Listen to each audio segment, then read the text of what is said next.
তো হাই, আমি like Azharuddin, Bardhaman, West Bengal থেকে। বলবো কিছু গরিব দেশ সম্পর্কে একটা কথা বলবো, তো শুনবেন। যেসব দেশের মানুষ খাবার, শিক্ষা, বস্ত্র থেকে মৌলিক চাহিদা ঠিক মতো পূরণ করতে পারে না, তারা অশিক্ষা, দরিদ্র, মুদ্রাস্ফীতি ও বেকারত্বে ধুঁকছে যেসব দেশ, গ্লোবাল ফাইন্যান্সের একটা প্রতিবেদনে জানা যায় বর্তমানে বিশ্বের দরিদ্র দেশ হচ্ছে সুদান, দক্ষিণ সুদান। এছাড়া বিশ্বের দরিদ্র দেশের তালিকায় বেশি হচ্ছে পশ্চিম আফ্রিকার দেশগুলো। দক্ষিণ সুদান আফ্রিকার দেশ। দক্ষিণ সুদান বিশ্বের সর্বোচ্চ দরিদ্র দেশ।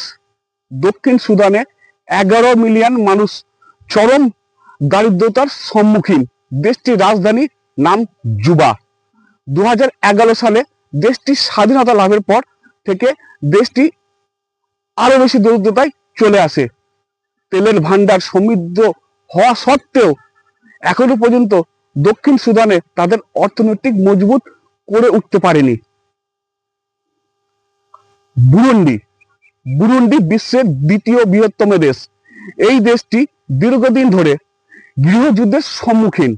বুরুন্ডি প্রায় 13 মিলিয়ন নাগরিক, প্রায় 80% মানুষ কৃষিকাজের উপর নির্ভর। পানি, বিদ্যুৎ ইত্যাদি সাধারণ জিনিসগুলোর জন্য এখনো তারা লড়াই করে যাচ্ছে বুরুন্ডি। এছাড়া মোট জনসংখ্যার 5% কম বিদ্যুৎ ব্যবহার করতে পারে। সেন্ট্রাল আফ্রিকান রিপাবলিক, মধ্য আফ্রিকান প্রজাতন্ত্র বিশ্বের তৃতীয় দরিদ্রতম দেশ। অথচ স্বর্ণ, তেল, ইউরেনিয়াম ও হীরের মতো বহু মূল্যবান রত্নভাণ্ডার সত্ত্বেও দরিদ্রতায় ডুবে আছে এই দেশ।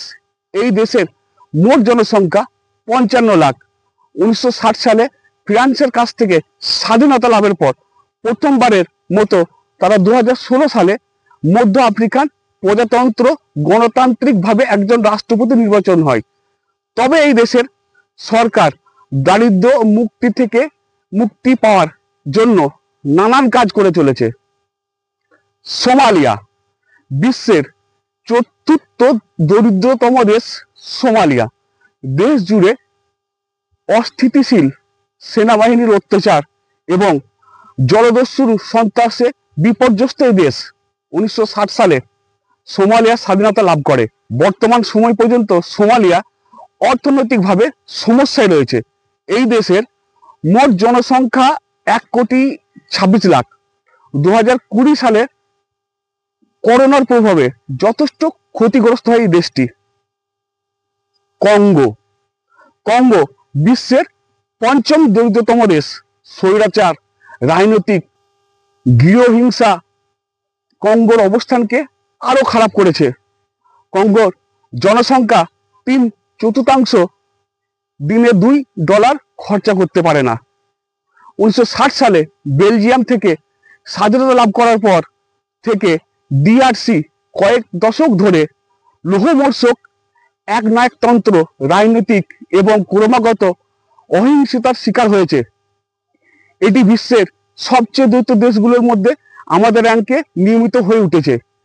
এই দেশের প্রায় 100 মিলিয়ন জনসংখ্যার প্রায় 65% প্রতিদিনই $2.51 কমাই করেন।